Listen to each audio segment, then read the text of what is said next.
Retrouver nos héros d'anime préférés dans des crossovers en tout genre, dont certains sont parfois bien étonnants, c'est un truc que tout le monde adore. La preuve, même une grosse franchise aussi sérieuse que l'Attaque des Titans a eu droit à son crossover avec les Avengers. Un crossover improbable où des titans envahissent New York et affrontent les Vengeurs, qui devront même se faire aider par les Gardiens de la Galaxie une fois que le Colossal a ramené sa fraise. Un clin d'œil bien sympa de Marvel au manga japonais. Des univers de manga qui se croisent pour le pur fanservice, aux apparitions en jeux vidéo en passant par des domaines aussi inattendus que la mode. Je vous propose aujourd'hui de plonger dans tous ces crossovers pour en découvrir les plus improbables. Allez, c'est parti! Mais avant de commencer, si vous ne voulez rien rater des secrets les plus étonnants de vos héros de manga préférés, n'oubliez pas de vous abonner à la chaîne en activant la cloche. Merci de vos soutiens. Mais juste avant ça, sachez que moi aussi, j'ai fait un crossover avec Dailyview qui sponsorise la vidéo. C'est une application de comics où on les lit au format vertical et en scrollant, ce qui est parfait pour lire des bonnes histoires sur vos téléphones dans les transports ou quand vous chillez. D'ailleurs, il y a toujours le début des histoires qui sont gratuits, ce qui permet d'avoir un avant-goût avant de découvrir le reste après l'achat. Il y en a pour tous les goûts comme Usual Youth qui est plutôt dans le style tranche de vie ou The Sorrow of Love qui est plus dans la romance. Et si une histoire vous plaît, vous avez actuellement 50% de remise afin d'avoir accès aux histoires complètes. Et je vais vous parler d'une œuvre qui m'a intrigué, et c'est Zombie Diary. Vous savez, j'aime bien les univers sombres et hostiles. J'en ai fait quelques vidéos, et l'univers de ce comics pourrait très bien être présenté dans ce format. On y suit les aventures d'un zombie assez spécial, parle et pense comme un humain. On est bien loin des zombies basiques qui pensent à rien et qui grognent. C'est plutôt original, et ce mec-là, il kiffe sa vie. Même si bon,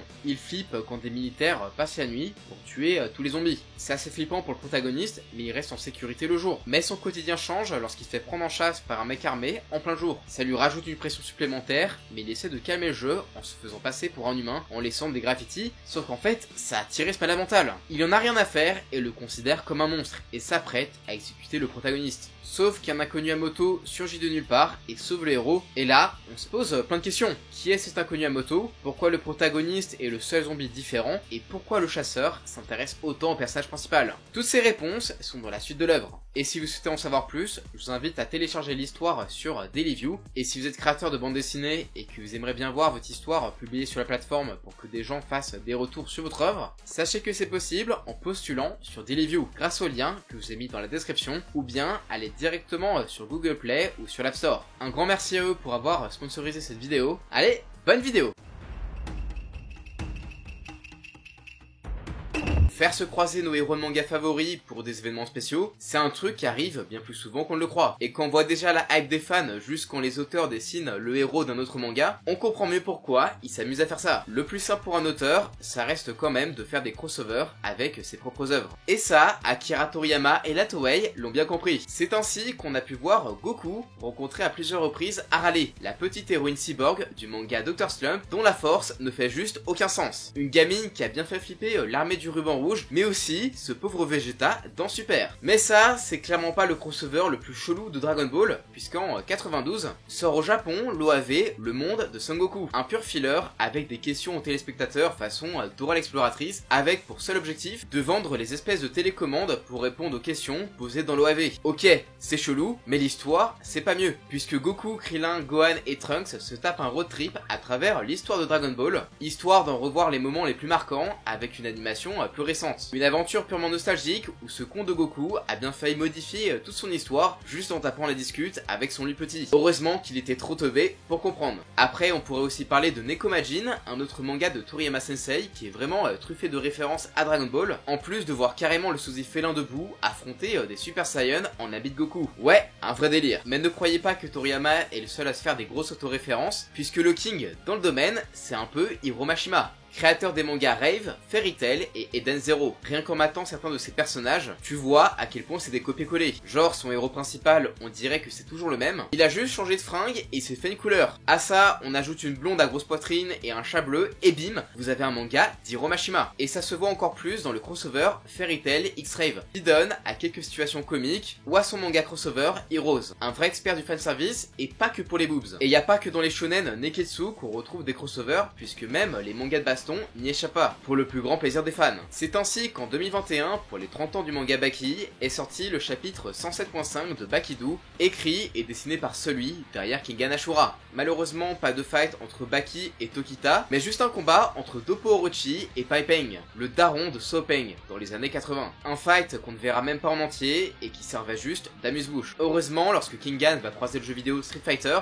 là, on a le droit à un vrai combat. Dans un combat aussi explosif qu'épique, bourré de coups spéciaux tout droit sortis du jeu, on a pu voir Tokita défoncer Ryu avec un coup de poing assez vénère pour lui trouer le torse, révélant le Dark Hado. Et là, grosse bagarre. Il y a Evil Ryu, et tous les deux, ils sont en éveil. Et ça balance encore plus de technique avant de finir sur la victoire de Tokita. Sauf que, tout ça, c'était qu'un rêve, ou plutôt Tokita en train de jouer à Street Fighter avec Yamashita. Un bon gros troll qui fait quand même plaisir. Mais tout ça, ça ne vaut pas un crossover entre les plus grosses franchises comme Dragon Ball et One Piece. En 2006, à l'approche de Noël, les abonnés du Shonen Jump ont ainsi eu l'occasion de voir les univers de Dragon Ball et de One Piece fusionnés, le temps d'un one-shot nommé Cross et Poche. Mais là, il n'y a pas de fight ou de trucs foufou, juste un grand banquet initié par Mr. Satan. Mais bon, c'est juste du fanservice, histoire de voir des personnages de Dragon Ball Z et de One Piece être potes. Et en vrai, c'est un peu drôle. Non, là où il y a des vrais fights, c'est dans l'OAV des 3 ans de Toriko, mettant des personnages de Toriko, One Piece et Dragon Ball dans un grand tournoi. Mais bon, comme d'habitude, pas de vrais gagnants, puisqu'ils se font tous sortir du terrain et finissent par s'allier pour battre Akami, un monstre glouton. Bon, en vrai, Goku, il explose les deux très facilement.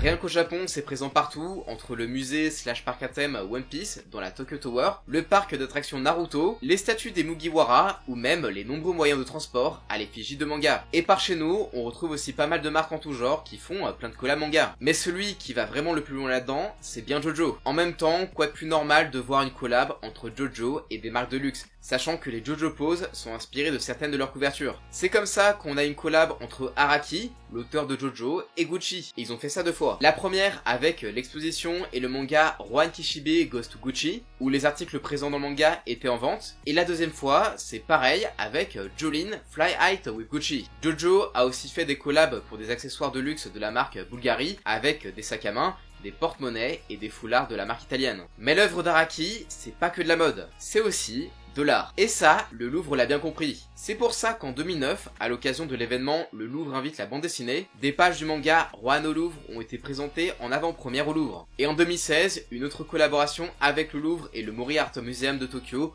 ont eu lieu autour du manga et de la bande dessinée, où ce même manga a eu le droit à une salle entière, juste trop stylé. En plus l'histoire, elle est vraiment super cool. Et une autre fois, c'est pas le Louvre qui s'inspire des mangaka. Là, c'est le lieu qui a inspiré les artistes. C'est notamment le cas du regretté Jiro Taniguchi, un auteur qui était très célèbre en France pour ses œuvres comme Le Sommet des Dieux et Quartier Lointain. Franchement, elles sont super cool. Avec ses mangas très poétiques et visuellement magnifiques, il était plus connu chez nous qu'au Japon. Et a priori, il kiffait bien la France, puisqu'en 2013, il passe près d'1 mois au Louvre avant de sortir en 2014 son manga Les Gardiens du Louvre. Une histoire où un dessinateur japonais en visite au Louvre découvre l'histoire de l'art à travers les nombreuses œuvres et peintres exposés au Louvre entre rêve et réalité. Si vous aimez les mangas plus contemplatifs, je conseille vraiment de le lire. D'ailleurs, lui aussi, il a fait une collab avec une marque de luxe comme Louis Vuitton.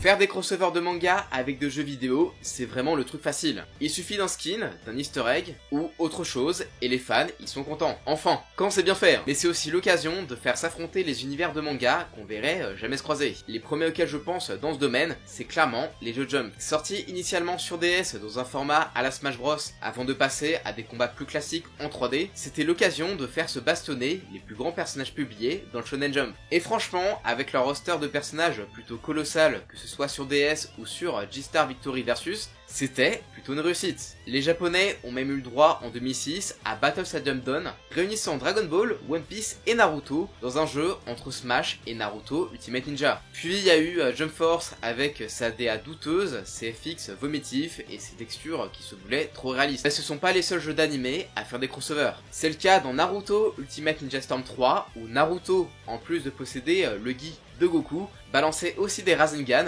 comme s'il faisait des Kamehameha. Et du côté de Dragon Ball, dans Battle of Z, on a Goku en Super Saiyan qui porte la tenue d'ermite de Naruto et qui fait même parfois des Mundra avant d'attaquer. Et au Japon, ils ont eu le droit à encore mieux sur 3DS avec un crossover entre Dragon Ball et One Piece. On retrouve aussi ce genre de crossover, ou plutôt d'auto-crossover, avec l'apparition dans JoJo All-Star Battle de Bao, le visiteur. Un personnage du précédent manga d'Araki. Il ne parle pas, mais il y a un narrateur qui commente tout ce qu'il fait. Et en vrai, c'est assez drôle. Bon, ça, c'était pour les crossovers de jeux adaptés de manga. Mais parfois, les mangas font des crossovers avec d'autres types de jeux. C'est le cas de Naruto et Tekken, avec la possibilité, dans Storm 2, de jouer Lars de Tekken, qui rend vraiment très bien avec la DA de Naruto, en plus d'être très stylé. Et c'est plus ou moins normal qu'il soit là, vu qu'en fait, dans Tekken 6, il y a eu plein d'artistes de manga qui ont fait des costumes pour des personnages, et c'est Masashi Kishimoto qui a fait le design d'un nouveau costume de Lars.